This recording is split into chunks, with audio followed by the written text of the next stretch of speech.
आज बनाते हैं एक ऐसी चटपटी और मज़ेदार चना चाट जो बनाने में आसान, खाने में लजीज और घर में सबकी पसंदीदा है। चाट की खुशबू और रंग देखते ही मुंह में पानी आ जाएगा। तो चलें ये मज़ेदार सी चाट की रेसिपी आपके साथ शेयर करती हूँ। सबसे पहले मैंने एक प्लेट चने जो हैं उनको बॉयल कर लिया था और अब उसमें एक छोटी प्लेट मैंने आलू शामिल कर दिए हैं, उबले हुए आलू जिन्हें क्यूब्स में काट लिया है।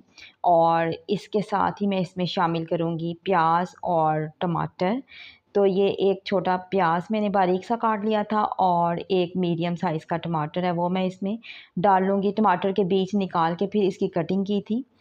और इसके अलावा हम इसमें शामिल करेंगे ये है मेरे पास पुदीने के पत्ते, इन्हें भी अच्छे से वॉश करके बारीक काट लिया था।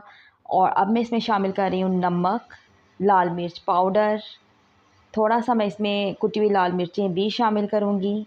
1 चम्मच मैंने इसमें शामिल किया है चाट मसाला, थोड़ा-सा हम भुना कुटा ज़ीरा भी शामिल करेंगे।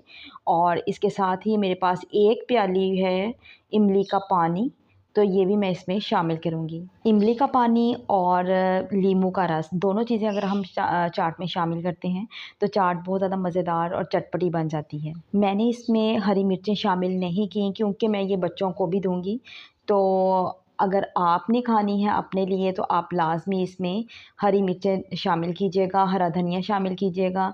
बहुत ज़्यादा खुशबूदार और मज़ेदार चाट बनेगी। और इसके अलावा अगर आप इसमें दही शामिल करना चाहती हैं तो वो भी कर सकते हैं, ये आपकी अपनी चॉइस है। कभी-कभी सादा सी चीज़ें भी बहुत ज़्यादा खुशी दे जाती हैं और आज की ये चटपटी चना चाट भी कुछ ऐसी ही थी।